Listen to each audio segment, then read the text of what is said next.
All right, from episode, what are we on, 5? Yes. Right? Yes. Lullaby. Okay, I know that this episode is super low rated currently. Um, so people are definitely starting to turn on this show a bit. They're losing a little bit of interest. I feel like they don't think enough is going on, especially in like the horror department and killings or like big revelations and whatever. Like we're halfway through the season, right?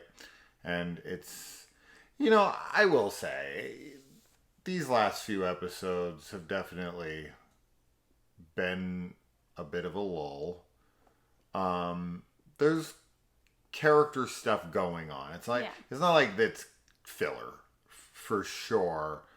It's just it's not progressing the plot all that much. It's just building character relationships and such, right? So like I don't hate it or anything. I mean I like the episodes fine, but I don't need there to be some big oh shit moment every episode, right? But I do need to feel like it's going somewhere, and character development and character connections and that kind of stuff is going somewhere to me. So as long as that never stops, I'll be fine, unless it goes on like this, like until the end of the season, and it just kept feeling like this every episode. I'd be like, okay, come on. Well, yeah, of course. I felt fine about this episode. I actually feel like this episode was a step up from the last two that were slower. Okay. Just because I think there was more like emotional stuff going on in this one with Sarah and Kenny and everything. Like, I don't know. I was into all of that. I feel like this episode is just like, let's beat up on Sarah. Yeah, pretty much was. It pretty much was. Yeah. That was basically the theme of this episode. It's like, Sarah's back. Everyone get her. Yeah. That's like legit like 90% of what I would talk about with this episode. And it's like, I feel like it would become redundant at that point. So I think one of the things that bothers me the most, honestly, and this wouldn't be the show's fault, I guess. I mean, it is technically, but regardless, like, we have a channel. Yeah. And we discuss this every week. And these last few episodes have just given us so little to talk about. And it's hard, because I'm like, I want to say something. I want it to be a little longer, but you can only say what you can say. So, anyway, so yeah, Sarah comes back to town. I guess we'll just kind of get the Sarah stuff out of the way, because that's like the majority of the episode. So, Kenny is just not having it at all. Understandably, of course. Of course, yeah. Right? And, Ethan, he wants to confront her head on, which I don't know how I feel about this. His parents, I get what they're trying to do. Like, he wants to face his fear and this and that. But, like, going and poking the person who tried to kill you, right? Poking the bear, so to speak. Like, I don't know if I don't think that's a super wise move, because, like, you are trapped in this town. Yes. With this girl. And until she's dead... Yeah. Right? Or locked up's not even good enough. Right? Like, until she's dead, you can't really be 100% that she might not try it again. Sure. Right? So having the kid kind of go and antagonize her and say, like, hey, I'm not scared of you, right? Kind of, it's almost like he's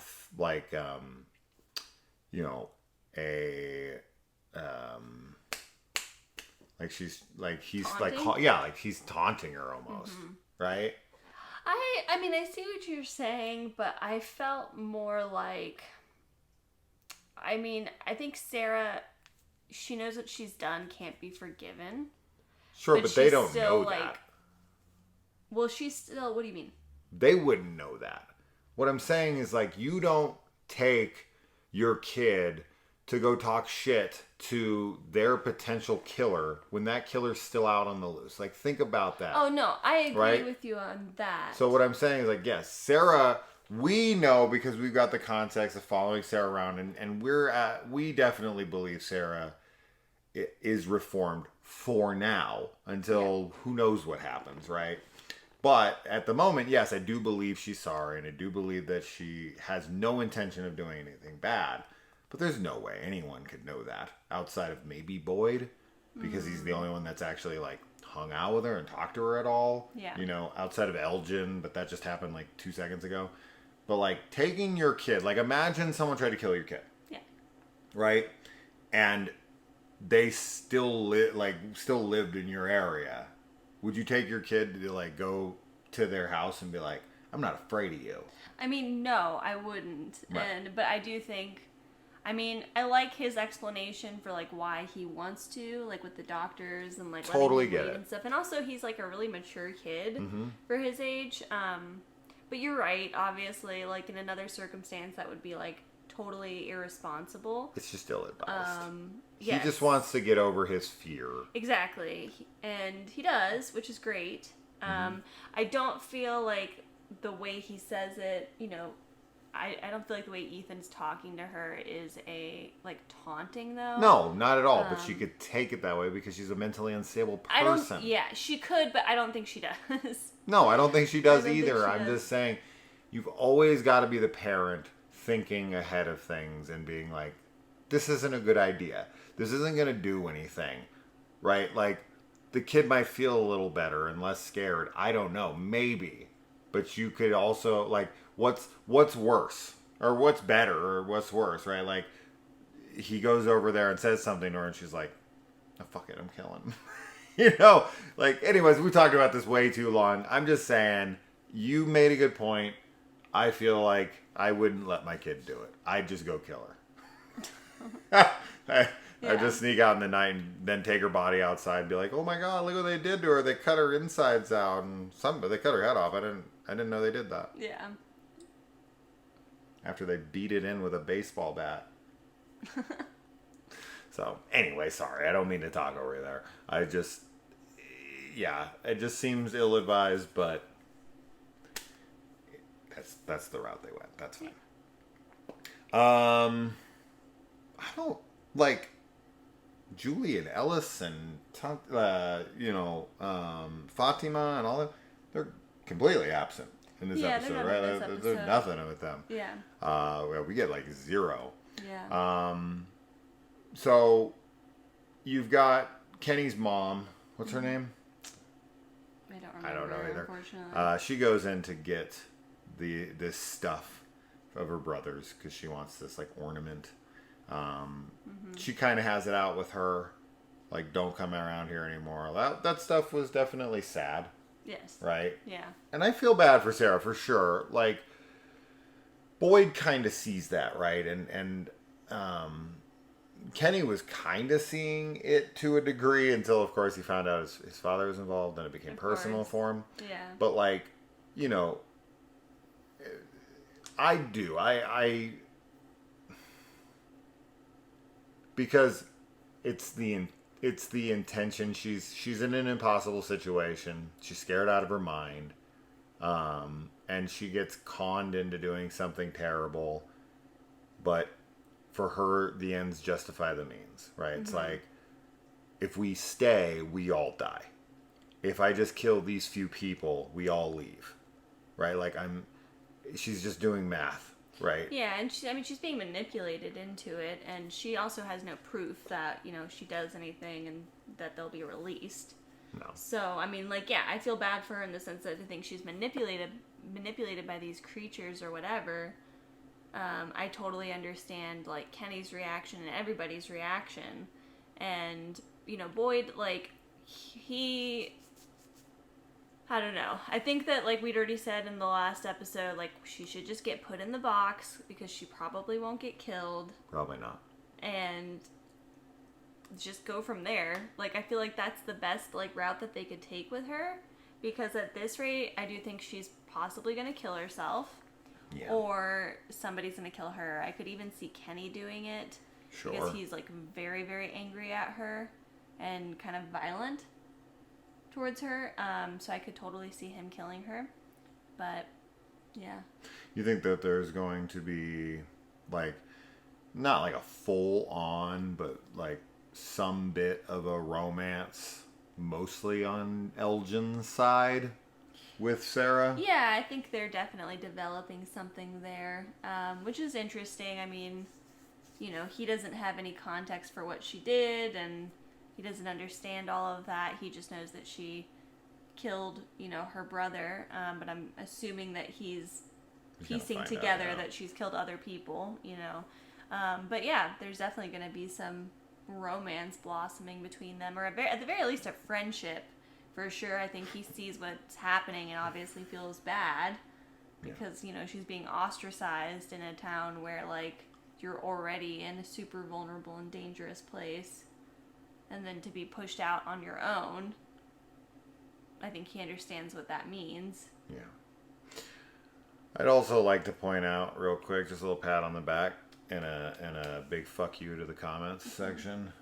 I had hypothesized or had, you know, guessed that what's her fucking name?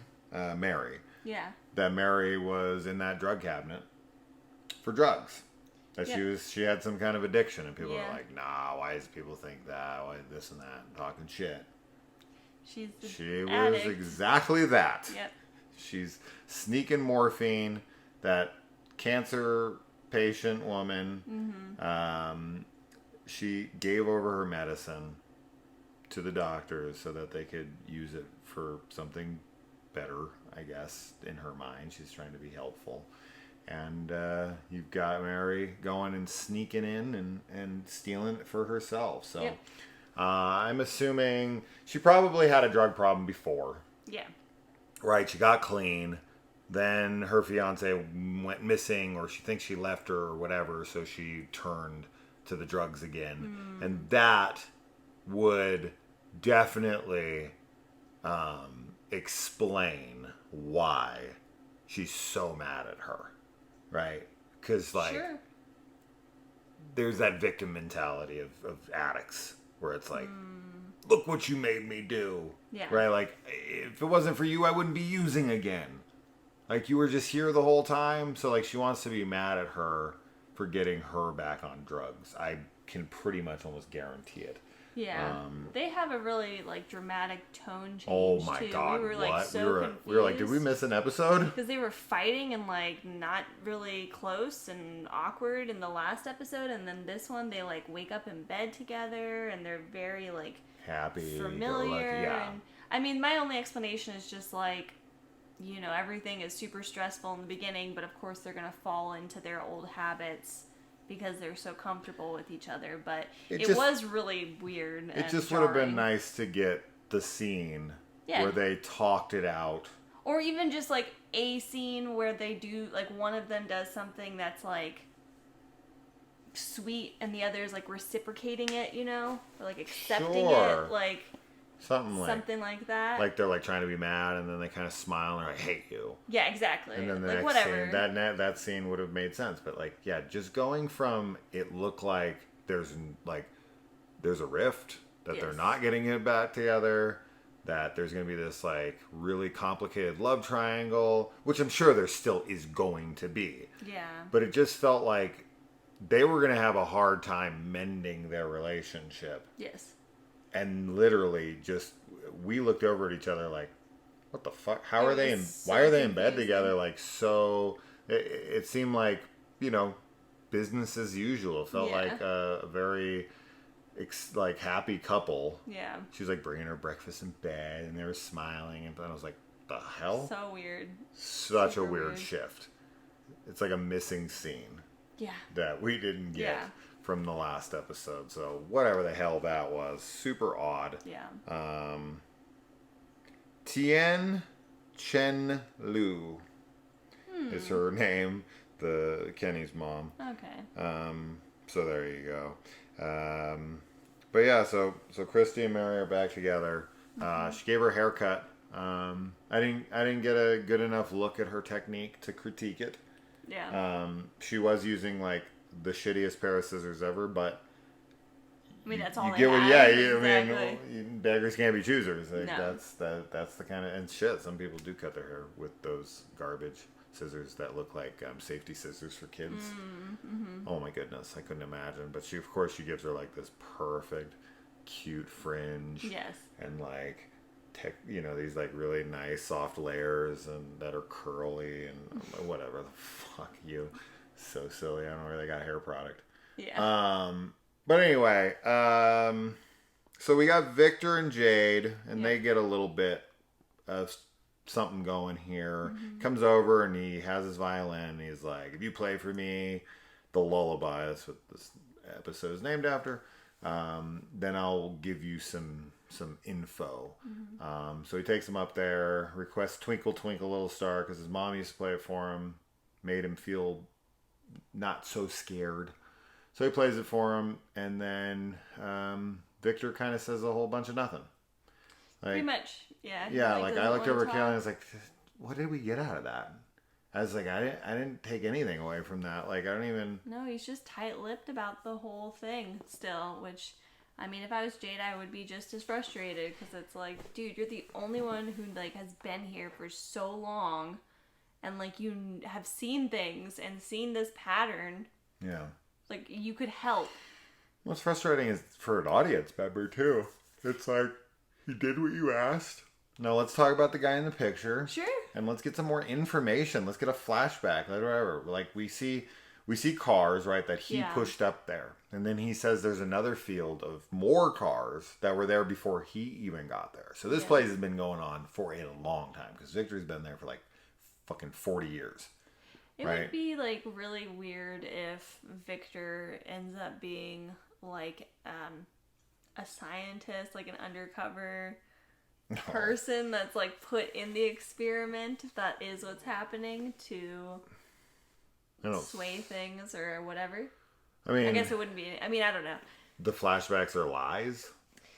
No, but, like, maybe he was put there originally to, like, I don't know. So they brought him out and put him through medical school after? Or not medical school, but college. Or they were training him like off on the side to be a scientist? Because he went in as a kid. And we see scenes of him as a kid. Yeah. So he's doing his scientific studies, or he's just like a participant?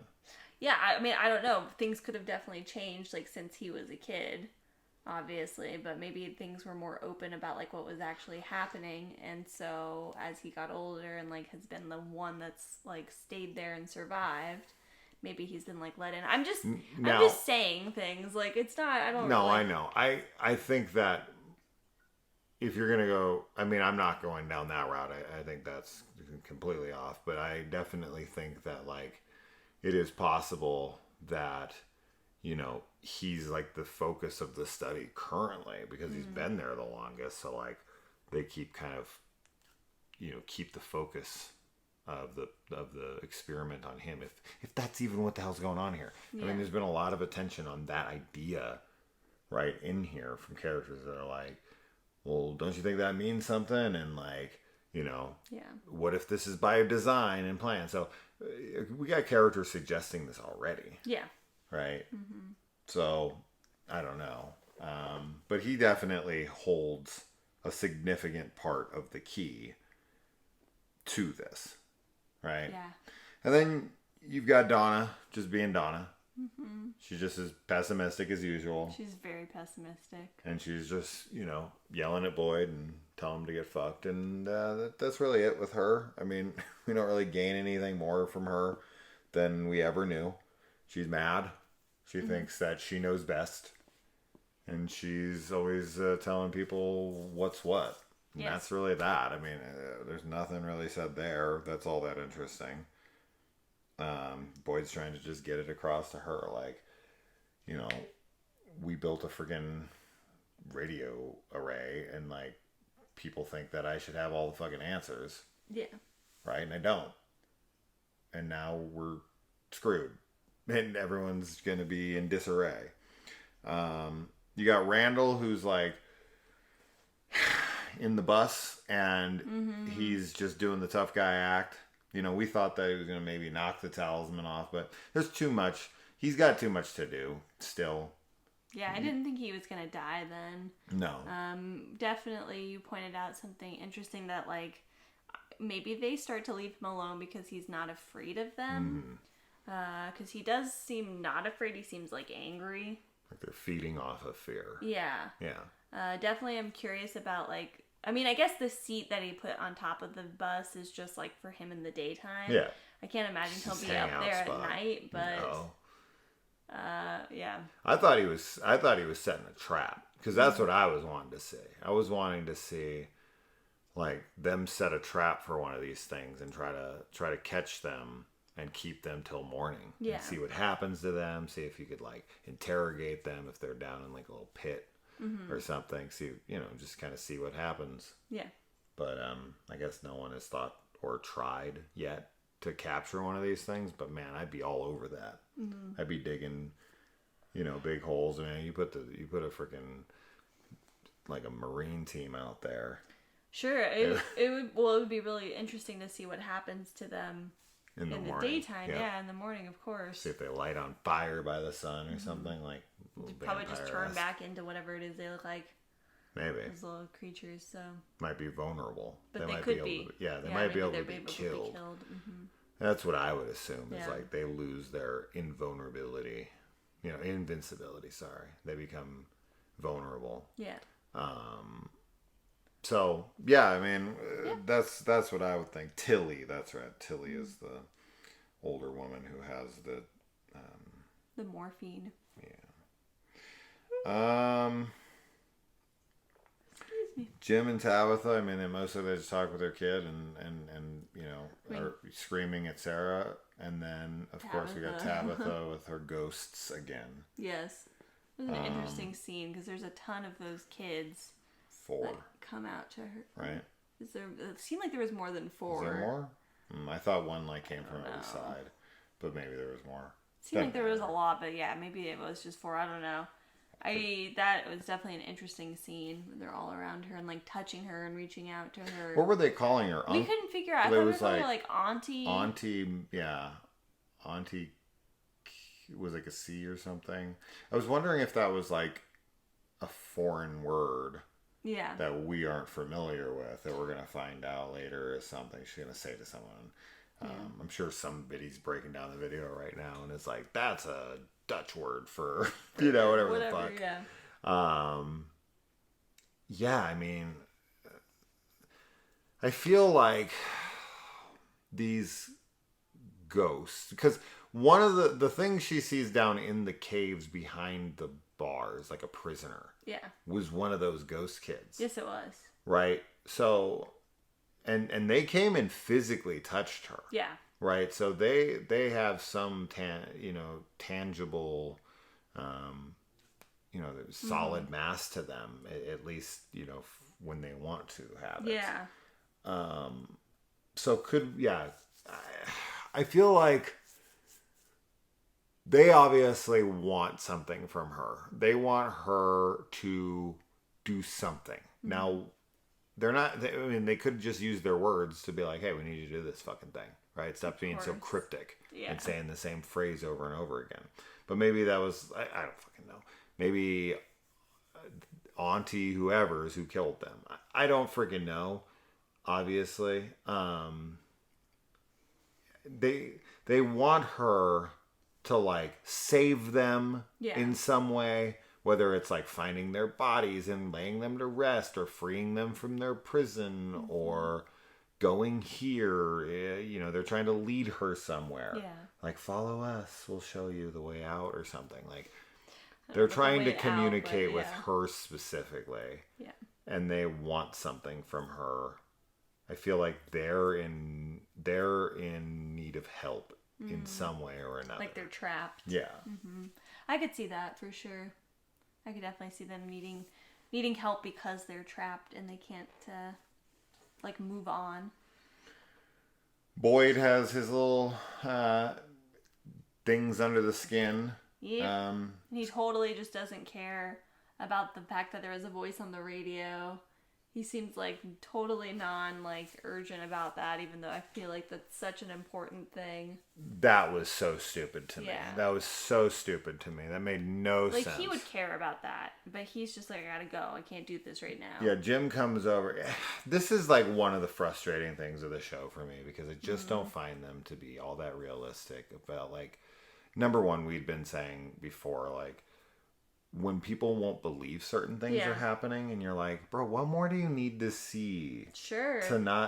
To be a believer. Like, especially in this I'm situation, not questioning anything anymore. Yeah, when there's so many weird Wild, stuff and like unexplainable. Right. It's not like one thing is happening. No.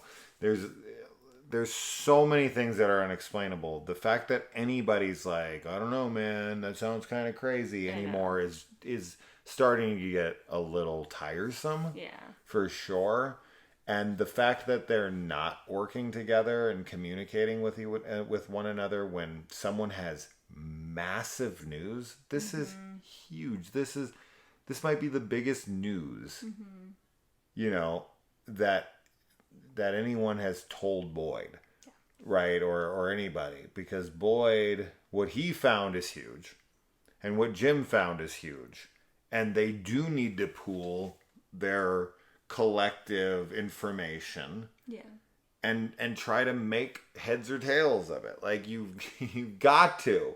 And Boyd's just like, sorry, I can't deal with this. And it's like, this is all you should be dealing with in this moment. Like, Sarah's off doing her thing. She's walking around. She's getting herself in her own goddamn trouble. Like, put that aside. I know you got the stuff going through your body, but like, you're trying to get them out of there, and you guys have some crazy information that is so new to everybody, and you're just going to be like, I can't do this, and walk away. No fucking way. We both were like, what? Come on. Yes. Yeah. When are we going to talk about this? Right? Like, you got time for it? You got time for it, right? You would where make are you time going? for it, yeah. You got to know where to go. So literally. The fact that he walks away from that actually made me roll my eyes. I was like, come on. It was very unbelievable. Yes. And unrealistic, for sure. If Jim comes to you and says, there was a voice from the other side, a whole new person who's watching over us, watching everything we're doing, spoke to me, knew what my wife was doing in the basement of the house. Like, there's obviously got to be some kind of surveillance, some cameras, something where they are watching us specifically and giving us some kind of parameters and rules, and that they were able to collapse a house, as a punishment for not listening to the orders. Like, this shit is massive. And Jim needs to be told, hey, I found a tree where I got freaking put into a well. I dug myself out of this well. Tabitha needs to be telling them that she's like seeing. They all need to be communicating, and they're not, which is definitely making it like frustrating, because it's like, you guys have so much information to go off of and like new stuff. Yes. And instead, like, you're just off doing your own things. It's really weird. It is, but I'm hoping eventually they're going to, get together and figure that shit out. Who the fuck was the couple staying in Sarah's house? Yeah, we could not figure out who they were. We did not recognize them. Are they from season 1 or something? Yeah, because I don't remember seeing them this season. Who are these people? So. Paula and Reggie. Yeah, I don't remember them at all. Let's see. Paula, it says that she's in one episode of From, and Reggie is in one episode as well. So there you go. They're new characters. Like, where the so weird, but they are part of the town because they know who Sarah is and like what she did. How can we Unless she came off, I don't know. They didn't come off the bus, because why would they know that? Like, they recognize her and everything, so they're from like before. But it was really weird to put. They didn't come off the bus, correct? Because they knew who she was. Yeah. Really weird to introduce them like that, because it was just like, who are you? Yeah, super odd. Super odd, because you only, remember last season, you get to pick where you live and you never get to change that. Yeah. You either live up at Colony House or you live down in like Main Street. And it's like, how could we not? At the, whole first season, they had to be there, right? Because they knew Sarah by sight. Yeah. Right? So they know who she is pre-bus. Who the fuck are these people? And why not make it people that we know? Yeah. At least in some capacity, small characters or that like asshole who got into a fight with whoever. Like that kind of stuff where it's just like put characters that have had like a couple lines or something down there. Just like random new people. Like what? Yeah, bizarre. Really bizarre. Yeah, I didn't get that one. So because they got their own house. I know, yeah. Right? Like why is Jade and the Matthews family all having to live with Kenny and his mom when these two random assholes we've never seen before get the entire house? Yeah. Like, don't you think those two people should come live with Kenny? Right. And that the Matthews family, who has 4 people, should be the one who gets the house to themselves? Yeah. But they probably were like, oh, they won't want this house because of who lived there. Although at that point, beggars can't be choosers. Yeah, there's only so many properties. Yeah. Right? Yeah. So, anyway, that's that. I don't know what more to say. There's just not a ton to talk about here. As far as what will happen to Sarah, I definitely think I'll say that Elgin is going to walk in on her trying to commit suicide and save her. And she's going to be like, why did you do this? And he's going to be like, I had a dream about you. Yeah. And you need to follow me to the lake. I need you. There's something there. I don't fucking know. Okay. I'm totally spitballing. Okay. Yeah, nothing. That's it. Yeah, I mean, I definitely could see her trying to kill herself and him stopping. I could also see Kenny trying to kill her. Sure. And, sure. Yeah, I don't really have any other predictions for anything else. I could see, like, Kenny and maybe Tabitha or something, like, kind of putting together a little, like, coup attempt. They're going to go and... Get an angry mob? Yeah, like, try to take over and kill her. Like, nope, we're not taking no for an answer. She's going in the box or we're killing her and you. But I don't know. Tabitha seems to have calmed down. She let her kid go over and talk to her. Yeah. So I feel like Kenny is the one right now. Yeah. He's very like, you're dead. Yeah. Right. But everyone just, I mean, how many people in this episode are like, if you ever come around here again, get out of Dodge. So many. And it's like, I can't. She can't I go literally here. cannot. She can go into the woods. You can kill me, but I can't leave. Yeah. So, yeah, that's that. From episode 5, halfway done. Yep. And next week, this will be our Yellow Jackets season finale. Should be pretty wild. But anyways, what'd you guys think? Anything we missed? Anything we didn't discuss? Anything you disagree with? Anything you want to claim I'm wrong about so you can be fucking proven wrong and I can be proven right again? Cocky prick. That's that. All right. We'll see you guys next week. Bye. Hey.